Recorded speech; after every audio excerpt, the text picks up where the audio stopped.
La veritat és que va ser molt fred. Jo estava treballant precisament per Catalunya Ràdio, cobrint un acte a Hospitalet, en la caserna de la Remunta, de l'antiga caserna de la Remunta, i em van trucar del diari Ara, amb els que també col·laboro, i em van dir si era cert, si m'havien acomiadat de Catalunya Ràdio. Va ser una sorpresa, em vaig dir d'on havien tret això, i em van dir que havien vist una piulada a Twitter. Em diuen que ens ho han comunicat via mail, i miro el meu correu electrònic a través del mòbil i veig que jo no tinc cap correu electrònic. Truco a un company de la ràdio, que és el que ens coordinava els corresponsals, que feia 5 minuts que havia parlat amb ell i no m'havia dit res, i li pregunto. I em diu que sí, que és cert la notícia i que ens han acomiadat. Li dic que jo no he rebut aquest mail i que per tant que si jo no he rebut aquest mail que vol dir que jo me'n salvo.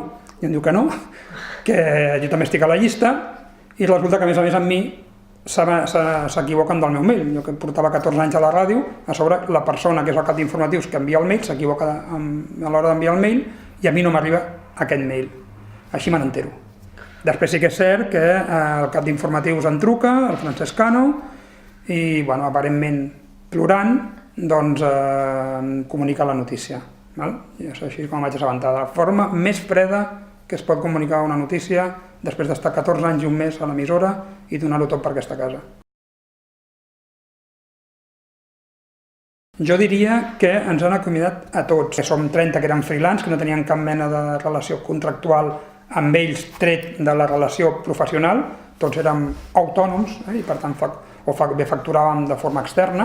Tot i que Catalunya té 50 i algunes comarques, és cert que en alguns territoris hi havia corresponsals que feien més d'una comarca. Llavors, en principi, a tots els corresponsals de les comarques de Catalunya ens van acomiadar. Per motius dels que ja heu parlat vosaltres, que per motius de la crisi de Catalunya Ràdio i de TV3, que és la reducció de salari, nosaltres som els primers afectats, aquest famós ERO o aquestes famoses reduccions que volen fer, pèrdues de condicions dels treballadors de Catalunya Ràdio i de TV3.